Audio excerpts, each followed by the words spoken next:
तो work power energy देख रहे थे, ठीक है ना।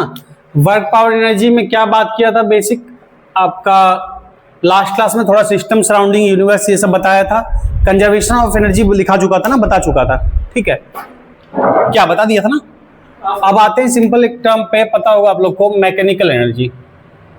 एक टर्म बात बोलते हैं, that is mechanical energy. Mechanical energy कुछ थ्योरी आज देखेंगे, उसके बाद फिर क्वेश्चन करेंगे।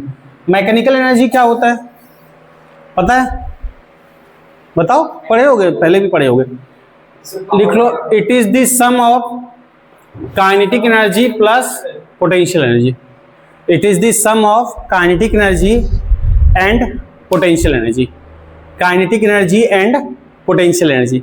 तो काइनेटिक और पोटेंशियल के सम को क्या बोलते हैं, मैकेनिकल एनर्जी। क्लियर है, सम ऑफ काइनेटिक प्लस पोटेंशियल, ठीक है ना। अब दो तरह के फोर्सेस होते हैं जो मैंने पहले भी जिक्र किया है लॉज ऑफ मोशन वगैरह में, फ्रिक्शन में, फ्रिक्शन चैप्टर में जिक्र किया था। एक कंजर्वेटिव फोर्स, एक नॉन कंजर्वेटिव, बट लिखा ही नहीं था, बोला था कि वर्क पावर एनर्जी में फिर से आएगा, हम वहां पे लिखाएंगे। तो दो तरह के फोर्सेस हैं, देखते हैं। एक बात करते हैं कंजर्वेटिव फोर्स, ये किस बेसिस पे एनर्जी का लॉस हो रहा है कि नहीं हो रहा है, इस बेसिस पे दो तरह के फोर्सेस होते हैं, एक कंजर्वेटिव फोर्स और एक नॉन कंजर्वेटिव फोर्स।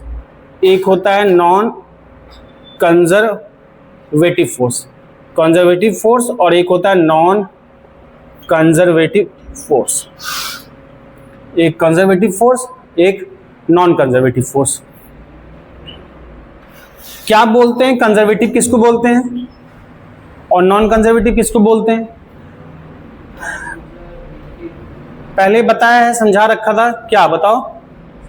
फ्रिक्शन में कंजर्वेटिव नहीं, रिवीजन नहीं करते हो तुम लोग, दिक्कत पढ़ते हो बस। ए और बी दो पॉइंट है, अगर दो पॉइंट तक जाने के कई रास्ते हो सकते हैं। ए से बी ऐसे भी जा सकते हैं, ए से बी ऐसे भी जा सकते हैं, ए से बी ऐसे भी जा सकते हैं, ए से बी ऐसे भी जा सकते हैं।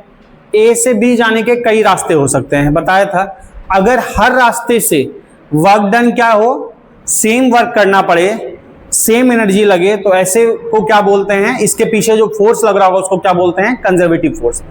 सब में सेम करना पड़े वर्क का मतलब क्या, नियम से क्या होना चाहिए, जो ज्यादा बड़ा तुम्हारा ये है, नियम से जो ज्यादा तुम्हारा क्या है, बड़ा पाथ है, तो बड़े पाथ में क्या होना चाहिए, बड़े पाथ में ज्यादा वर्क करना चाहिए।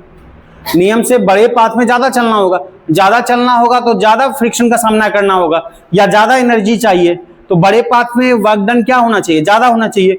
लेकिन मैं बोल रहा हूं कि चाहे ये पाथ हो, चाहे ये पाथ हो, ये पाथ हो, हर पाथ में वर्क डन क्या हो, सेम हो।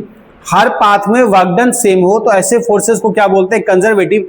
हर पाथ में वर्क डन तब सेम बोल सकते हैं जब बड़े वाले पाथ में, चाहे छोटे पाथ, किसी भी पाथ में फ्रिक्शन नहीं है, अगर एनर्जी का लॉस नहीं हो रहा, तो हर पाथ में वर्क डन क्या होगा, सेम होगा। यानी कंजर्वेटिव फोर्स उसको कहेंगे जिसमें हर पाथ के अलोंग वर्क डन सेम हो, यानी वर्क डन केवल किस पे डिपेंड करे, इनिशियल पॉइंट और फाइनल पॉइंट पे, पाथ पे डिपेंड ना करे। एक मिनट रुकना,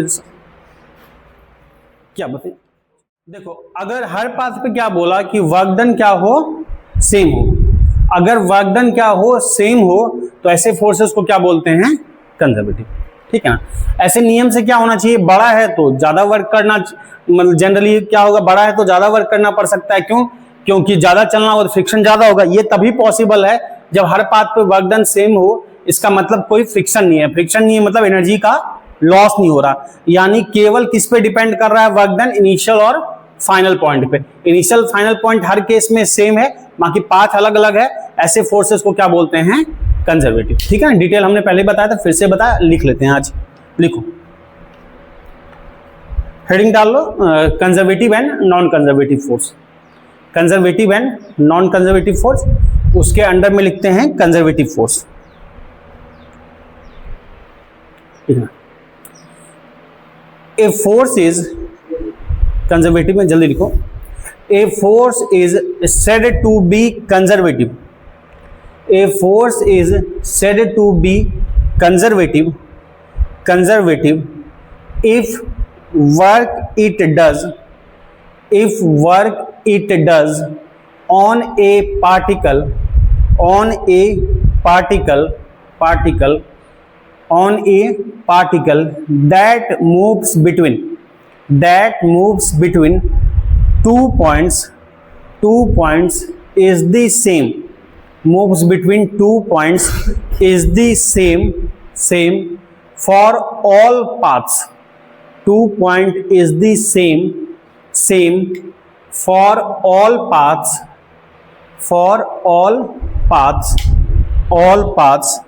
connecting these points. All paths is same connecting these points. ठीक, full stop. Work done by conservative force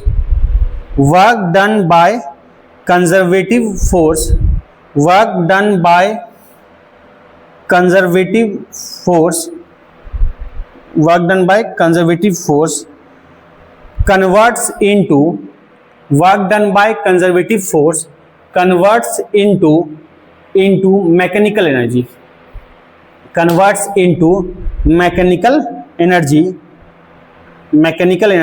full stop. लिख लो फिर समझते हैं. Mechanical energy, it is not lost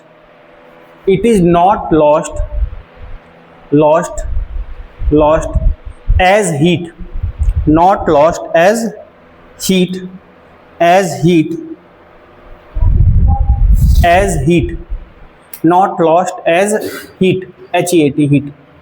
क्योंकि एनर्जी का अल्टीमेट लॉस किसके फॉर्म में होता है? हीट के फॉर्म में. तो फ्रिक्शन नहीं होगा, हीट के फॉर्म में एनर्जी का लॉस नहीं होगा. Not lost as heat. ठीक, एक लाइन इसी में नीचे लिखना. Work done doesn't depends on path. इस केस में, कंजर्वेटिव के केस में, वर्क डन पाथ पे डिपेंड नहीं करता. doesn't depends on path. लिखो. it only depends on, doesn't depend on path, it only depends on initial point and final point of the motion. Only depends on initial point and final point of the motion. ठीक. Work done is 0, only depends on initial point, board पे लिखा है initial point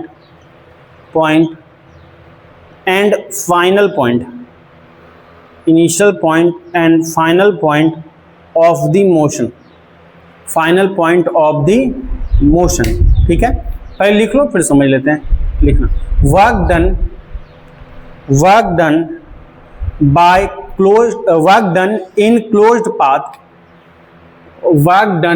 in closed path, board पे लिखा है closed path is 0.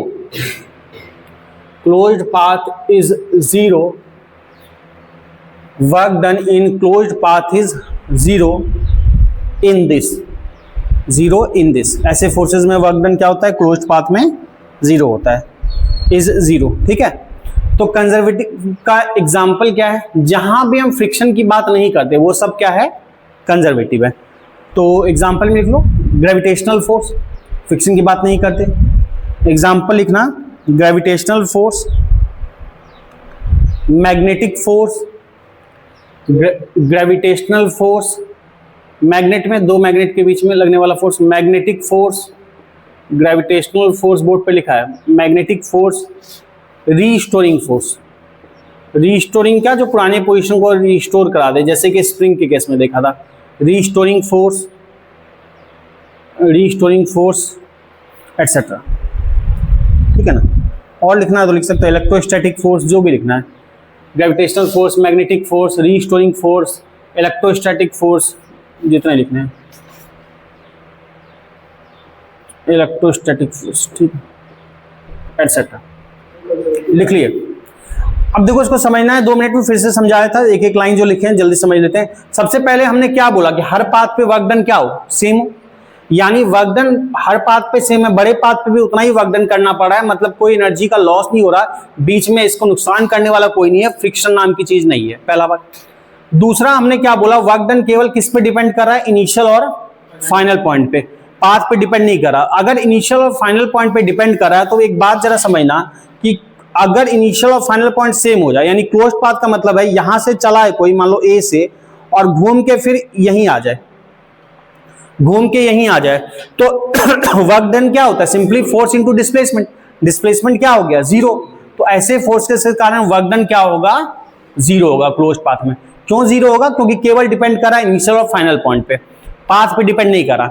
Otherwise अगर path पे depend करता तो पूरे पाथ पे डिपेंड करता, पूरे चलने पे डिपेंड करता। आप इसको सिंपली ऐसे समझ सकते हो कि कंजर्वेटिव को आप डिस्प्लेसमेंट टाइप की चीज सोच सकते हो और नॉन कंजर्वेटिव को डिस्टेंस टाइप की चीज सोच सकते हो। एग्जैक्टली सेम नहीं है पर सोचने के लिए बता रहा हूं। डिस्प्लेसमेंट टाइप की, डिस्प्लेसमेंट क्या होता है, पाथ पे डिपेंड नहीं करता, केवल इनिशियल और फाइनल पॉइंट पे डिपेंड करता है, जहां से चले वहीं आ गए। डिस्प्लेसमेंट क्या होता है, जीरो होता है, तो वैसा समझ सकते हो। अच्छा, और एक बात बताया, work done by conservative force जो कन्वर्ट होता है, किसमें कन्वर्ट होता है, इनटू मैकेनिकल एनर्जी। मतलब दो ही टाइप की एनर्जी दिखती है, काइनेटिक और पोटेंशियल, कोई तीसरा नहीं आता है। कब, कंजर्वेटिव फोर्स। कंजर्वेटिव का मतलब क्या है, जहां पे लॉस नहीं हो रहा। कहने का मतलब क्या है, मान लो एक बॉल है, उसको लुढ़काए, मान लो बॉल को छोड़े 10 मीटर का हाइट से, बॉल को छोड़े 10 मीटर का हाइट से, ग्राउंड से टकराया, टकरा के फिर 10 मीटर पे आ गया। इसका मतलब क्या है, एनर्जी का लॉस नहीं हुआ, जितनी एनर्जी पहले थी अब भी उतनी थी रही, तभी जितना से छोड़े थे फिर उतना ही पे आ गया, कोई लॉस नहीं हुआ टकराने के कारण। अगर ऐसा हो रहा है तो वर्क डन किसके बोलेंगे, कंजर्वेटिव के कारण। कंजर्वेटिव में क्या बोला, मैकेनिकल एनर्जी सेम रहता है। मैकेनिकल एनर्जी सेम होने का मतलब क्या, काइनेटिक प्लस पोटेंशियल। अगर हाइट है तो ग्रेविटेशनल पोटेंशियल एनर्जी बोलते हैं, क्या बोलते हैं, mgh। मान लो एक बॉल है, बॉल का मास कुछ भी मान लो से 1 kg है, बॉल का मास आसान रखने के लिए मैं डेटा ले रहा हूं, बॉल का मास मान लो 1 kg है, जी को 10 ले लिया, h मान लो से कुछ भी है, h मान लो ये 5 मीटर है, h मान लो 5 मीटर है, h 5 है, g को हमने 10 लिया, बॉल का मास है 1 kg, तो पोटेंशियल एनर्जी क्या होती है, mgh, m1 g10 h5 कितना हो जाएगा, 50। तो अभी इसके पास टोटल एनर्जी कितनी है, 50। रुका हुआ है तो कौन सी एनर्जी है, पोटेंशियल। काइनेटिक क्या है, जीरो है क्योंकि मोशन में नहीं है, तो इसके पास टोटल एनर्जी कितनी है, 50। 50 मतलब क्या है, पोटेंशियल एनर्जी 50 है। अब मान लो कि ये छोड़े, ये आ गया 4 मीटर के हाइट पे, तो छोड़े अब नीचे आ रहा है, नीचे आ रहा है, आ रहा है। उसी प्रोसेस में हम देखिए, जब ये 4 मीटर के हाइट पे था, जब 4 मीटर के हाइट पे था तो पोटेंशियल एनर्जी कितनी हो जाएगी, mgh। m मतलब 1, g10 और h4 मतलब क्या हो जाएगा, 40। 40 क्या हो गया, पोटेंशियल एनर्जी। टोटल एनर्जी कितनी थी, 50। टोटल मैकेनिकल एनर्जी 50 थी, 40 हो गया पोटेंशियल, 10 क्या हो गया, काइनेटिक। 10 चला गया काइनेटिक। इन्हीं दोनों में कन्वर्जन हो रहा है। मान लो धीरे धीरे आते आते नीचे आ गया 2 मीटर पे, 2 मीटर पे हो गया तो mgh, पोटेंशियल हो जाएगा 20, काइनेटिक कितना हो जाएगा, 30। तो इन्हीं दोनों में खेल चल रहा है, कोई तीसरा नहीं है। ग्राउंड से जैसे हिट किया ग्राउंड को, उस समय हाइट क्या हो गया, 0, यानी पोटेंशियल 0 हो गया, काइनेटिक क्या हो जाएगा, 50। तो इस तरह से दोनों में कन्वर्जन चला, लेकिन ये कन्वर्जन तभी पॉसिबल है जब कोई तीसरा नहीं आया। मतलब क्या है, लॉस नहीं हो रहा। अगर मान लो यहाँ पे फ्रिक्शन भी होता, एनर्जी का लॉस भी होता, तो होता क्या, मान लो 50 था यहाँ पे, 4 मीटर के हाइट पे आया, तो 4 मीटर का हाइट का मतलब क्या, mgh 40। तो mgh 40, रेस्ट 10 हम क्या बोल दिए, काइनेटिक। लेकिन अगर लॉस भी होता, से मान लो 4 जूल एनर्जी लॉस हो जाता, 4 जूल एनर्जी लॉस हो जाता, तो यहाँ पे 40 हो गया क्या, पोटेंशियल, 4 हो जाएगा लॉस, 40 प्लस 4 44, 6 क्या हो जाएगा, काइनेटिक। यानी टोटल एनर्जी केवल काइनेटिक पोटेंशियल में कन्वर्ट नहीं हो पाया, 40 प्लस 6 46, 4 का लॉस हो गया। तो अगर लॉस नहीं होगा तभी 4 भी ऐड किसके साथ होगा, काइनेटिक का। तो टोटल काइनेटिक पोटेंशियल का ही खेला चलता रहेगा, जिसके सम को बोलते हैं मैकेनिकल एनर्जी। तब चलता रहेगा जब लॉस नहीं होगा, अदरवाइज लॉस होगा तो कुछ एनर्जी लॉस में भी चला जाएगी। मान लो 2 मीटर पे आया तो हमने पोटेंशियल बोल दिया 20, रेस्ट 30 बोल दिया काइनेटिक। मान लो 10 जूल का लॉस हो जाता तो 20 प्लस 10 30, 20 ही काइनेटिक मिल पाता, यानी काइनेटिक पोटेंशियल का सम 20 प्लस 20 40 मिल पाता। 50 था और मिलता कितना, 40, 50 इक्वल टू 50 नहीं हो पाता। बात समझ में आ रही है। ये तभी पॉसिबल है जब लॉस नहीं हो रहा। लॉस कहां नहीं होता, कंजर्वेटिव में। तो कंजर्वेटिव में एनर्जी कन्वर्ट होता है काइनेटिक प्लस पोटेंशियल में, ये चीज बताया। क्लियर बात। तो कंजर्वेटिव का क्लियर है। कंजर्वेटिव क्या डिपेंड करता है, पाथ पे डिपेंड करता है, नहीं करता। किस पे डिपेंड करता है, इनिशियल और फाइनल पॉइंट पे। क्लोज्ड पाथ के लिए क्या हो जाएगा, 0। क्यों, क्योंकि इनिशियल और फाइनल पॉइंट सेम हो जाएगा। हर पाथ के लिए वर्क डन क्या होगा, सेम होगा। इसका मतलब एनर्जी का लॉस नहीं हो रहा, फ्रिक्शन नहीं हो रहा। और क्या एक बात है कि कन्वर्ट केवल किस में होगा, मैकेनिकल एनर्जी। मैकेनिकल मतलब काइनेटिक प्लस पोटेंशियल, क्योंकि लॉस नहीं हो रहा। इतनी बात समझ में आ रही है, तो वही लिखा। नॉन कंजर्वेटिव क्या है? नॉन कंजर्वेटिव में ज्यादा दिमाग नहीं लगाना, जो कंजर्वेटिव नहीं है वही नॉन कंजर्वेटिव है, तो जस्ट उल्टा बात लिख देंगे। क्या क्या लिखेंगे? वर्क डन यहां करे पाथ पे डिपेंड नहीं करता, वहां करेंगे पाथ पे डिपेंड करता है। बात समझ रहे हो? वहां नॉन कंजर्वेटिव में क्या बोलेंगे? वर्क डन पाथ पे डिपेंड करता है। और क्या बोलेंगे कि यहां पे फ्रिक्शन है, अलग अलग पाथ के कारण वर्क डन क्या होगा? अलग अलग होगा। वर्क डन हर पाथ के लिए क्या होगा? सेम नहीं होगा। जस्ट इसका उल्टा मामला होगा। एनर्जी का क्या होगा? लॉस होगा। टोटल एनर्जी क्या होगा? मैकेनिकल में कन्वर्ट नहीं होगा, काइनेटिक प्लस पोटेंशियल में नहीं होगा, कुछ लॉस भी होगा। वर्क डन क्लोज पाथ के लिए क्या होगा? जीरो नहीं होगा। बात समझ में आ रही है? जो जो वहां पे है उसका जस्ट उल्टा कर देंगे, तो ज्यादा कुछ बताने की जरूरत नहीं है क्या? ठीक है। इसका एग्जाम्पल लिख लो नॉन कंजर्वेटिव का। मैं इसकी कहानी नहीं लिखा रहा क्योंकि कुछ नहीं करना, जो वहां हो रहा है उसका यहां उल्टा हो रहा है। क्लियर है? तो इसमें लिख लो नॉन कंजर्वेटिव में। नॉन कंजर्वेटिव में क्या है? फ्रिक्शन रिस्पॉन्सिबल है, तो एग्जाम्पल में क्या लिखोगे? Friction force. एग्जाम्पल में फ्रिक्शन फोर्स, हाँ नहीं फ्रिक्शन नहीं लग रहा तभी तो लॉस नहीं हो रहा। यहां पे फ्रिक्शन, और फ्रिक्शन का ही अलग अलग चैप्टर में अलग अलग नाम है। फ्रिक्शन क्या बोलते हैं? जब दो सॉलिड सरफेस के बीच में मोशन का रेस्ट्रिक्शन होता है, ट्राई टू स्लाइड को रेस्ट्रिक्ट करना चाहता है, उसको बोलते हैं फ्रिक्शन। यही जब बात करते हैं दो लिक्विड के बीच में, यानी वाटर पानी बह रहा है या कोई लिक्विड के दो लेयर के बीच में, उसी का नाम है विस्कोसिटी। उसी का नाम हवा के केस में बात करते हैं तो एयर रेजिस्टेंस बोलते हैं। उसी का नाम जब आप पढ़ते हो ये मैग्नेटिज्म तो उसको हिस्टेरिसिस करके बोलते हैं, जो अभी एनसीईआरटी से हटा दिया सिलेबस में, लेकिन कंपटीशन में कहीं कहीं है। तो फ्रिक्शन फोर्स कुछ लिख लो, एयर रेजिस्टेंस जहां भी लॉस हो रहा है, एयर रेजिस्टेंस। इसी फ्रिक्शन का नाम, इसी रुकावट का नाम लिक्विड के केस में, फ्लूइड के केस में, बल्कि फ्लूइड का मतलब होता है लिक्विड जो भी फ्लो कर सके, liquid plus gas plus vapour, viscosity etcetera, ये सब फोर्स है। विस्कस फोर्स या viscosity, friction force, viscous force, friction force, air resistance, viscosity भी फोर्स ही है तो विस्कोसिटी भी लिख सकते, कोई दिक्कत नहीं, विस्कोसिटी एटसेट्रा, ये सब क्या होता है? Non conservative. ठीक है, क्लियर है? कोई दुख तकलीफ नहीं?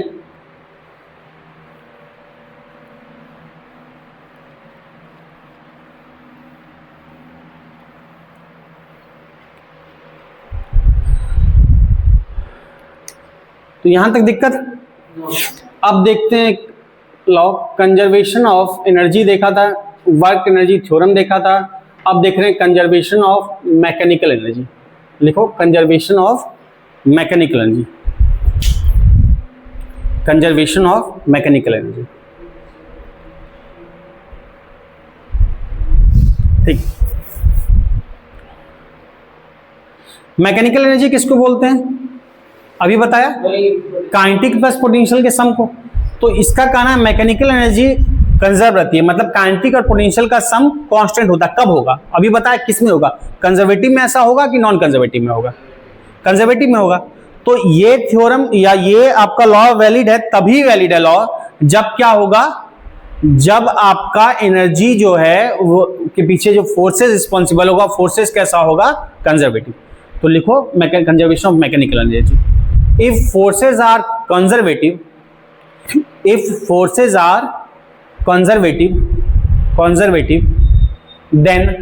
then total mechanical energy of the system remains conserved. Total mechanical energy of the system remains conserved. ठीक है ना? सिस्टम की टोटल मैकेनिकल एनर्जी क्या रहेगी? कंजर्व रहेगी। अब देखो मैकेनिकल एनर्जी जो है क्या बोलते हैं? Sum of kinetic plus potential. Mechanical energy conserve करने का मतलब है पहले जितनी मैकेनिकल एनर्जी थी, यानी पहले जितनी काइनेटिक प्लस पोटेंशियल थी, बाद में भी काइनेटिक प्लस पोटेंशियल क्या रहेगा? उतना ही रहेगा। तो इनिशियल काइनेटिक एनर्जी को हमने KI लिखा, इनिशियल पोटेंशियल एनर्जी को UI लिखा, इक्वल टू क्या बोलेंगे? Final kinetic energy plus final potential energy. कोई बढ़ जाएगा कोई घट जाएगा, पर दोनों का सम क्या रहेगा? कांस्टेंट ही रहेगा। जैसे अभी एग्जांपल लेके चला था, 50 जूल एनर्जी थी 5 मीटर पे, तो 50 क्या था, टोटल था 50, पोटेंशियल काइनेटिक 0 था, 50 + 0 = 50। फिर 4 मीटर पे आया, पोटेंशियल क्या हो गया, अभी जो एग्जांपल लिया था 40, काइनेटिक क्या हो गया 10, 40 + 10 अभी भी रहेगा 50, एक बढ़ जाएगा एक घट जाएगा पर टोटल क्या रहेगा उतना ही रहेगा।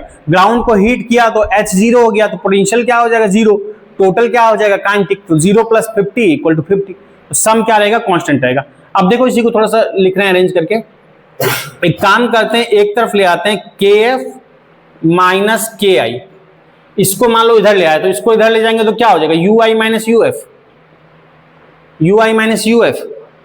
और एक बात समझो, चेंज का मतलब क्या होता है, चेंज वर्ड का मतलब होता है फाइनल माइनस इनिशियल, तो UI - UF में से माइनस कॉमन ले लेंगे, क्या बचेगा UF - UI, और चेंज का मतलब होता है फाइनल माइनस इनिशियल, और चेंज को लिखते हैं डेल्टा से, तो हम बोल सकते हैं डेल्टा के क्या हुआ KF - KI, और इसको क्या बोल सकते हैं माइनस कॉमन लिया तो UF - UI हो जाएगा, तो UF - UI मतलब क्या लिखेंगे delta U, delta K equal to क्या होगा माइनस डेल्टा U, तो delta K equal to minus delta U, या फिर ऐसा भी बोल सकते हैं कि delta K plus delta U equal to क्या हो जाएगा 0, तो यही है कंजर्वेशन ऑफ मैकेनिकल एनर्जी। अच्छा, delta K equal to minus delta U क्या पता चल रहा है कि delta K minus delta U, negative sign क्या बता रहा है, नेगेटिव साइन ये बता रहा है कि एक बढ़ेगा तो दूसरा क्या होगा घटेगा, अगर पोटेंशियल बढ़ रहा है तो काइनेटिक घटेगा, काइनेटिक बढ़ रहा है तो पोटेंशियल घटेगा, बात समझ में आ रही है।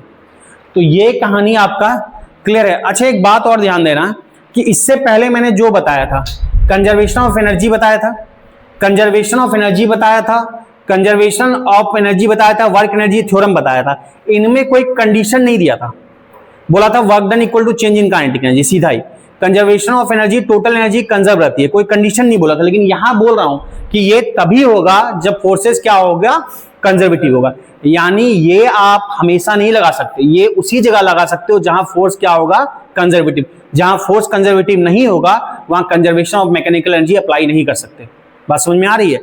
वर्क एनर्जी थ्योरम कहीं भी अप्लाई कर सकते हैं, उसके लिए कोई कंडीशन नहीं बताया था, टोटल एनर्जी कंजर्वेशन कहीं भी अप्लाई कर सकते हैं, कोई कंडीशन नहीं बताया था, लेकिन ये हर जगह अप्लाई नहीं कर सकते, नॉन कंजर्वेटिव के लिए अप्लाई नहीं होगा, ये बात समझ में आ रही है, तो इसको नोट कर लो फिर बात करते हैं।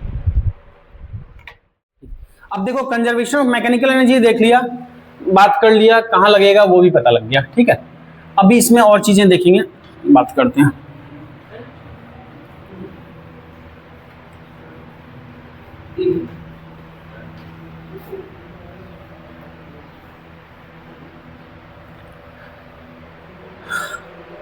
अब देखो कंजर्वेशन ऑफ मैकेनिकल एनर्जी और ये सब पढ़ लिया ना, तो कुछ क्वेश्चन करते हैं जो मैं पहले करा रहा था पावर में, लेकिन नहीं कराया था क्योंकि हमने वर्क एनर्जी थ्योरम नहीं पढ़ा था। आप चूंकि पढ़ चुके हो तो कुछ क्वेश्चन करते हैं।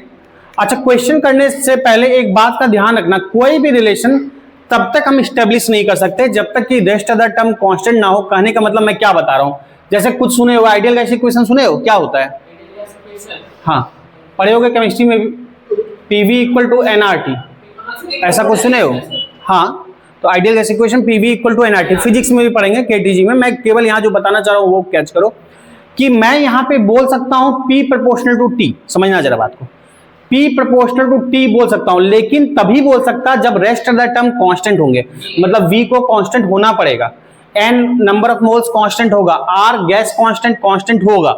अगर ये सारे टर्म कांस्टेंट नहीं होंगे तो कभी भी P ∝ T नहीं बोल सकते, ये ध्यान रखना। इसी रिलेशन से मैं P inversely proportional to V बोल सकता हूं, इधर लाएंगे तो 1/V बन जाएगा, लेकिन तब जब ये और ये तीनों कांस्टेंट हो।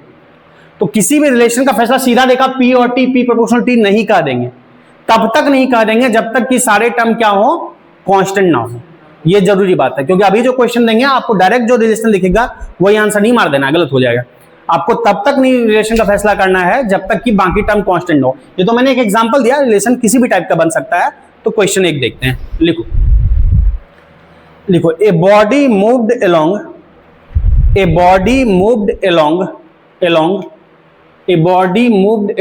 A straight line, body moved along a straight line, moved along a straight line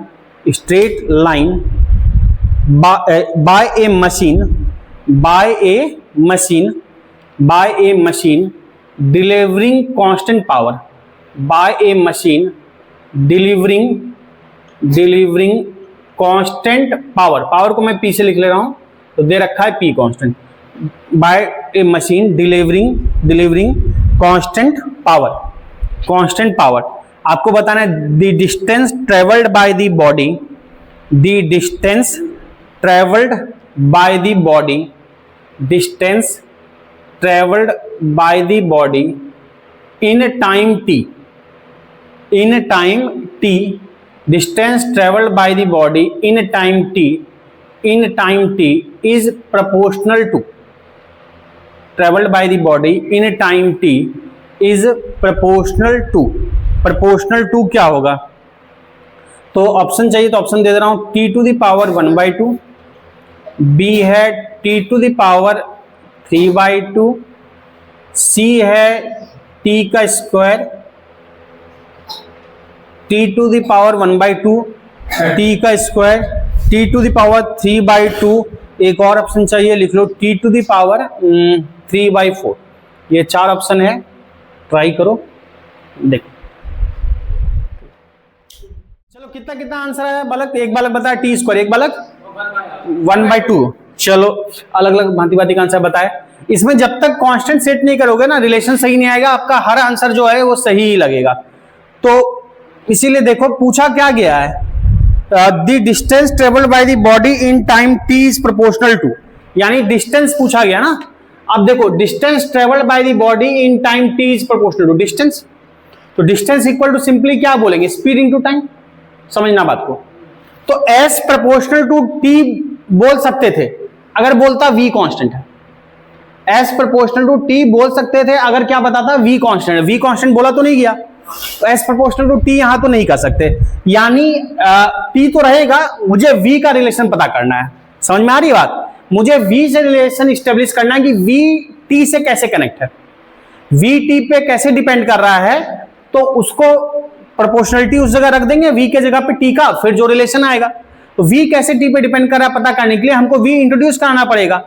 और वी इंट्रोड्यूस कराने का तरीका क्या हो सकता है, हमको एक बात क्वेश्चन में बता रखा है पावर कांस्टेंट है, तो पावर को यूज करते हुए वी को इंट्रोड्यूस कराना है। कैसे करा सकते हैं? पावर का यूज करने क्वेश्चन में दिया तो मे भी यूज होता होगा, देखते हैं। तो एक थ्योरम हमने बताया था work energy theorem, work done equal to बताया था change in kinetic energy. Work energy theorem बताया था work done equal to change in kinetic energy. तो वर्क को हम लिख सकते हैं power is the rate of doing work. देखो पावर इंट्रोड्यूस करना है तो power is the rate of doing work. मैंने वर्क एनर्जी थ्योरम ही क्यों सोचा, क्योंकि एनर्जी में वी आएगा, एनर्जी में वी आएगा काइनेटिक एनर्जी में, और वर्क में पी आ जाएगा। तो वर्क पावर इंटू टाइम, और टी चाहिए तो यहां से लिख सकते हैं W equal to P into T. Kinetic energy change से यहां मतलब नहीं है, क्योंकि मुझे प्रोपोर्शनलिटी देखनी है। तो half M V square minus half M U, उसका जो लिखोगे रहेगा एम, रहेगा वी, रहेगा यू। मुझे एम से वी से कैसे कनेक्ट है ये पता करना है। तो क्या देखा, equal to half M V square. अब यहां पे देखते हो पी क्वेश्चन में दे रखा है कांस्टेंट है, हाफ तो कांस्टेंट है, और दी हुई बॉडी के लिए मास कांस्टेंट है। तो वी स्क्वायर प्रोपोर्शनल किसके आया,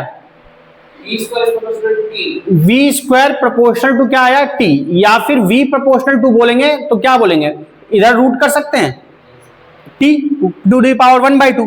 तो वी टी से कैसे कनेक्ट है 1/2, बाकी पे भी इक्वल है, पर मुझे प्रोपोर्शनलिटी से मतलब है। तो प्रोपोर्शनल क्या है, टी टू दी पावर 1/2। तो एस प्रोपोर्शनल टू क्या बोलेंगे, टी, और वी का डिपेंडेंसी है 1/2, तो टी 1/2 और इंटू टी, वी का डिपेंडेंसी है टी से 1/2। तो 1/2 प्लस 1 कितना हो जाएगा, 1/2 प्लस 1 3/2, तो टी टू द पावर हो जाएगा 3/2। टी पावर समझे, 1/2 इसका पावर 1, बेस से में पावर ऐड होता है, 1/2 प्लस 1 करोगे 3/2। समझे? तो रिलेशन तब तक नहीं देखेंगे जब तक कि rest of the term constant ना हो। आइडिया कैसे मिलेगा, तो पहले हम सीधा जो निकालना है उस पर चले जाएंगे, distance equal to speed into time.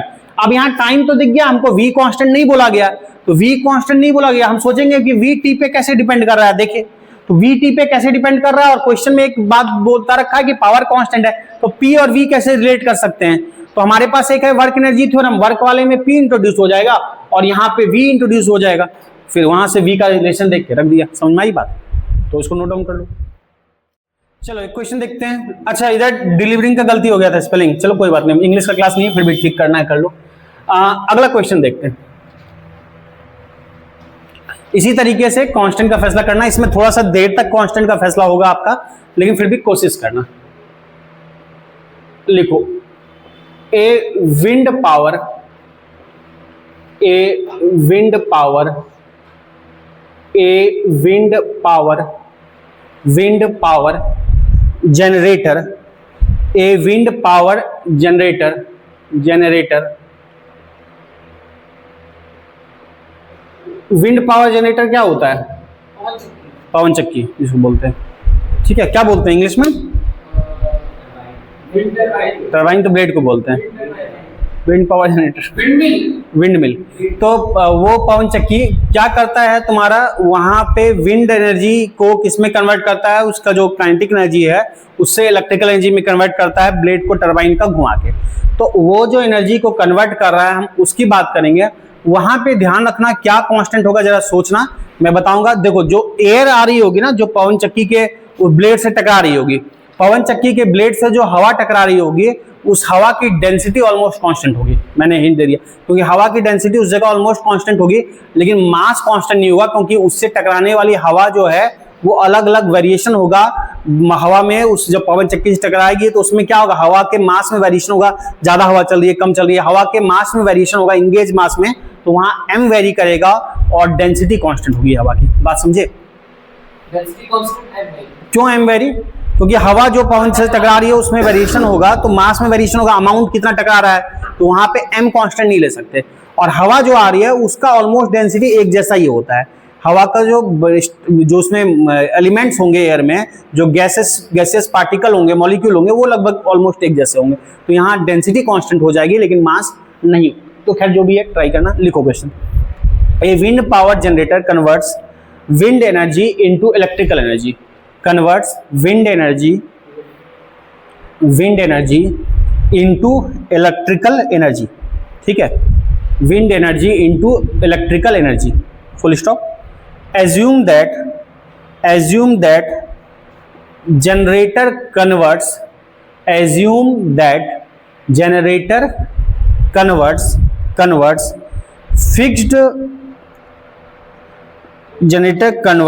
fixed fraction of wind energy, fixed fraction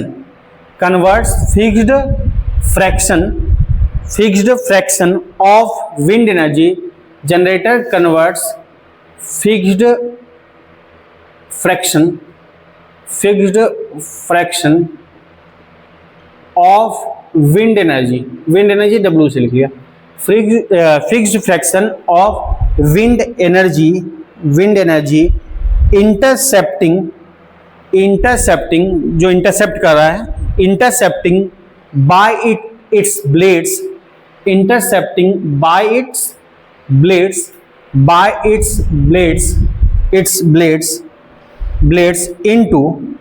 into electrical energy, by its blades into electrical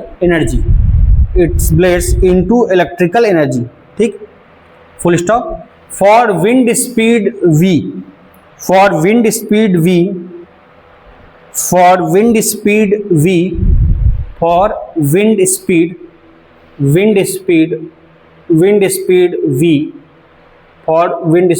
given speed के लिए विंड की विंड स्पीड v लिखना, wind speed v, the electrical power wind speed v, the electrical power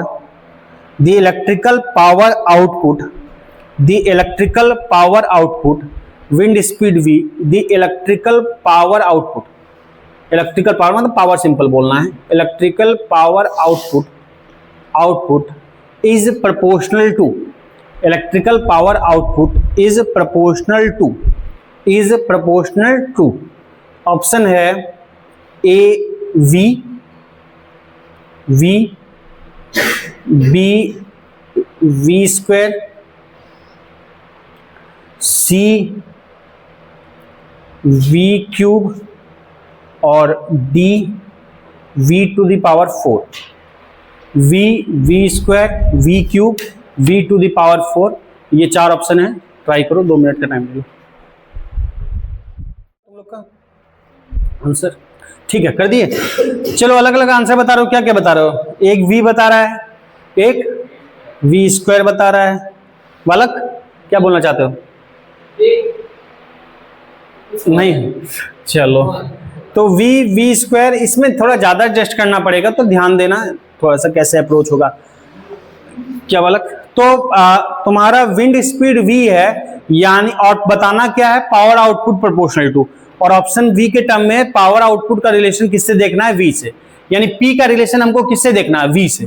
तो अच्छा है हम वो equation select करें जहां p और v का कनेक्शन हो। p और v का कनेक्शन किसी से होता है? p इक्वल टू बताया था, एक तो power is the rate of doing work, basic work by time, और एक power equal to F V भी होता है। पावर इक्वल टू एक एफ वी भी बताया था power equal to F V. ये यूज क्यों किया? क्योंकि पावर को v से रिलेशन एस्टेब्लिश करना है, तो p और v आ गया। अब अगर f पर कांस्टेंट होता, अगर क्वेश्चन में कह देता या पता होता कि f कांस्टेंट है, तब तो p प्रोपोर्शनल टू v, सीधा आंसर होता v की पावर 1।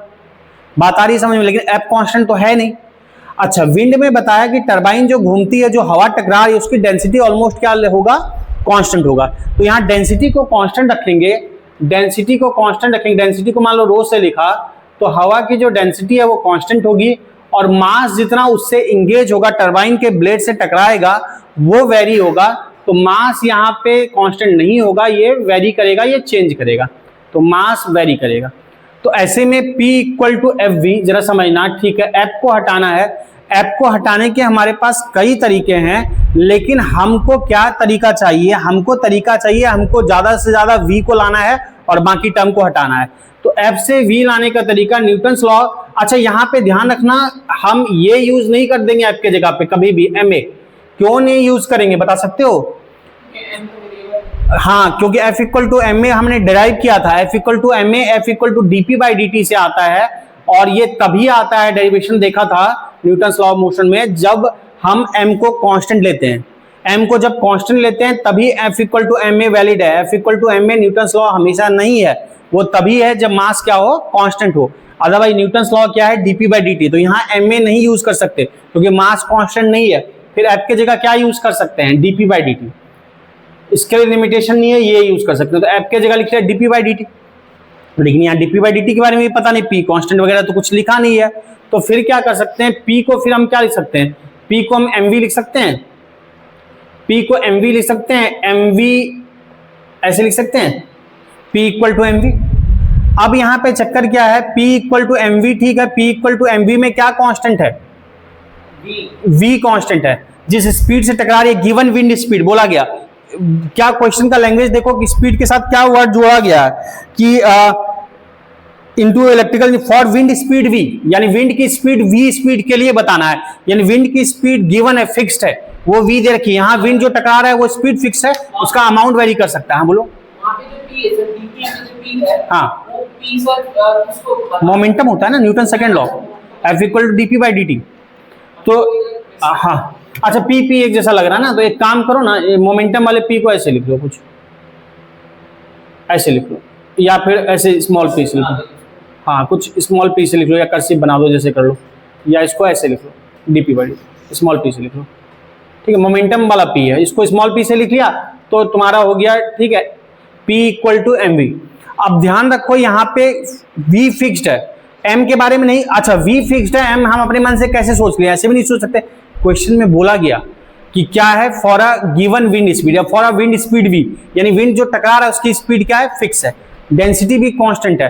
तो कौन सा वेरी करेगा? आप सीधा सा लॉजिकली भी समझो, मैंने क्यों मास को वेरी सोच लिया।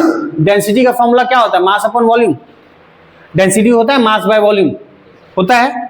यहाँ पे मास बाय वॉल्यूम, अगर डेंसिटी बोला गया क्या है? डेंसिटी, अगर एयर का डेंसिटी ऑलमोस्ट क्या रखें? कांस्टेंट। अगर डेंसिटी जो है हवा उस समय जो बह रही होगी उस जगह पे, उसकी ऑलमोस्ट डेंसिटी कांस्टेंट है, तो ये कांस्टेंट कब होगा?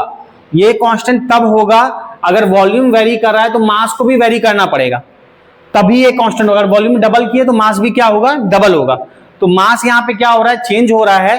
तो मास चेंज हो रहा है, v कांस्टेंट है, v को क्या कर दिया? बाहर। तो v को बाहर करेंगे तो क्या हो जाएगा? v का square into dm by dt। एक v बाहर होगा, v स्क्वायर होगा, बात आ रही है समझ में? तो p proportional to v square भी दिखने लगा। ये भी relation p proportional to v square सही होता अगर dm बाई dt क्या होता, कांस्टेंट होता, लेकिन ऐसा तो कहा नहीं गया। तो फिर मास को देखते हैं, मास को हम क्या लिखेंगे, फिर मास को ब्रेक करते हैं, मास को लिख सकते हैं डेंसिटी इंटू वॉल्यूम, मास को बोल सकते हैं डेंसिटी इंटू वॉल्यूम, क्योंकि मास कांस्टेंट नहीं है तो मास को फिर हटाया डेंसिटी इंटू वॉल्यूम। जब तक बाकी टर्म कांस्टेंट नहीं हो जाते हम रिलेशन नहीं कर सकते। तो P proportional to v square और डेंसिटी इंटू वॉल्यूम, रो क्या है, कांस्टेंट है, हवा जो टकरा रही है तो रो को बाहर कर दिया, ये क्या होगा d वॉल्यूम बाय dt, और वॉल्यूम को भी कांस्टेंट ऐसा कहा नहीं गया तो वॉल्यूम को हम बोल सकते हैं एरिया इंटू लेंथ, वॉल्यूम को बोल सकते हैं एरिया इंटू लेंथ। अब जरा ध्यान से समझना जो कॉन्सेप्ट बता रहा हूं, एरिया इंटू लेंथ, ब्लेड जो टकराएगा ना, ब्लेड जो टकराएगा, मान लो कि ये ब्लेड है, ये टरबाइन का ब्लेड है, तो ये कितना वॉल्यूम एंगेज करेगा, ये डिपेंड करेगा इसका एरिया कितना है।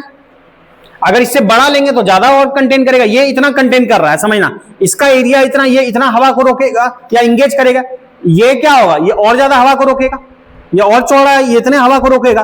तो हवा को रोकना किस पे डिपेंड करता है, ब्लेड के एरिया पे। जो ब्लेड होगी टरबाइन की, पंखे की तरफ ब्लेड समझ लो, थोड़ा बड़ा होता है, शेप होता है कुछ अलग सा ताकि हवा को एंगेज कर सके, लेकिन आप कुछ वैसा ही समझो। तो ब्लेड पे एरिया पे डिपेंड करेगा, प्लस हवा जो आ रही है वो कितनी लेंथ हवा आ रही है हवा का। तो हम वॉल्यूम को लिख सकते हैं एरिया इंटू लेंथ, वॉल्यूम को लिख सकते हैं एरिया इंटू लेंथ।